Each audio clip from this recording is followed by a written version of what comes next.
कालची होळीची भांग संजय राऊत यांची उतरली नाही असं मी म्हणणार नाही, कारण रोजच नशा करूनच ते वक्तव्य करत असतात.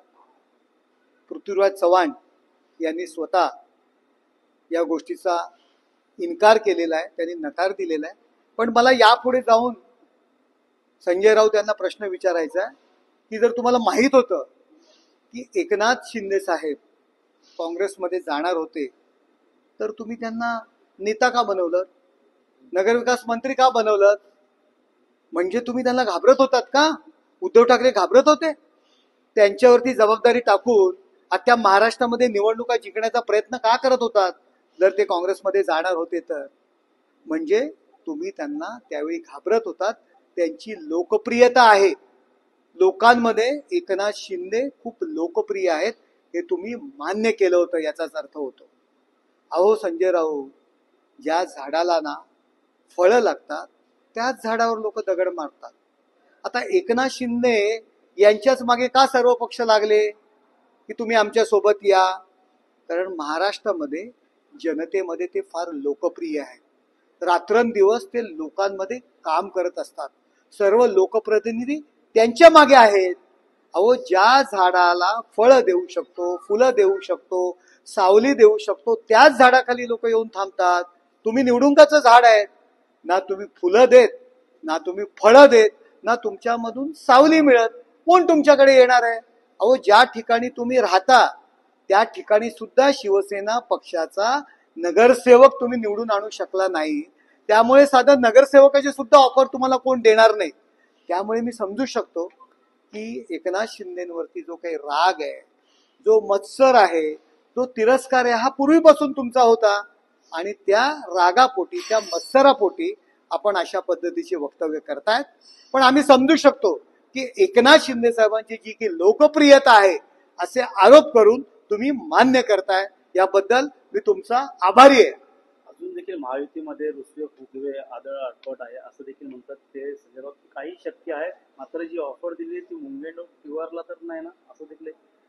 अहो, एकनाथ शिंदेबद्दल टीका करणं, टिप्पणी करणं आणि माध्यमांमध्ये राहणं याकरता हे सर्व गोष्टी सुरू आहेत. अमित भाईंवरती टीका करायची, त्यांच्याबद्दल अपशब्द बोलायचे आणि एकीकडे भाजप जवळ घेतो का हे प्रयत्न करायचे. हे भांग पिऊनच हे बोलतायत ना.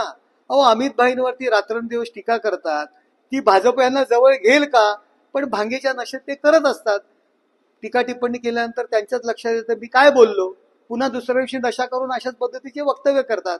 त्यामुळे तिकडे लक्ष देण्याची गरज नाही. भगव्याशी काही संबंध नाहीये, त्यांच्या हाती जो झेंडा आहे तो भाजपचा झेंडा आहे. खरा भगवा जो आहे तो उद्धव ठाकरेंचा असं देखील. उद्धव ठाकरे यांच्या हाती भगवा झेंडा होता, आम्ही कबूल करतो. पण ज्या दिवशी सत्तेकरता सोनिया गांधी यांचं मंडलिकत्व त्यांनी पत्करलं, त्यांच्या उंबरठ्या बाहेर जाऊन बसले, त्याच दिवशी तो झेंडा त्यांच्या हातातून गेला. संजय राऊत यांच्यामुळे गेला. लोकसभा निवडणुकीमध्ये मुल्ला मौलवींना लाखो करोडो रुपये वाटून शिवसेनेला मतदान करण्याचं आवाहन केलं. त्यावेळी तो भगवा झेंडा कुठे गेला होता? स्वातंत्र्यवीर सावरकर यांना शिव्यांची लाखोली वाहणाऱ्या राहुल गांधींना आपण मिठ्या मारत होतात, त्यावेळी भगवा झेंडा कुठे गेला होता?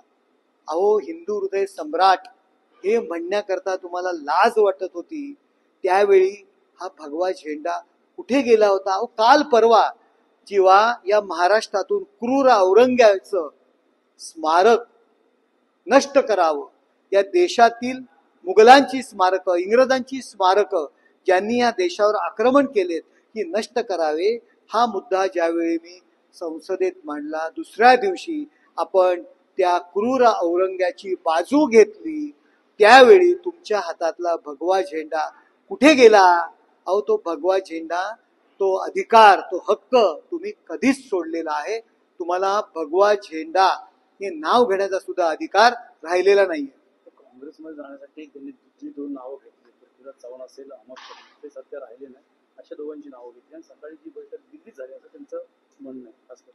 पृथ्वीराज चव्हाणांनीच नकार दिलेला आहे. आता पृथ्वीराज चव्हाणच म्हणालेले आहेत की मला माहित नाही पृथ्वीराज चव्हाण आहेत. सर शेवटचा प्रश्न, शरद पवारांनी मोदींना पत्र लिहून कौतुक केलेलं आहे. हा? शरद पवारांनी मोदींचं पत्र लिहून कौतुक केलेलं आहे.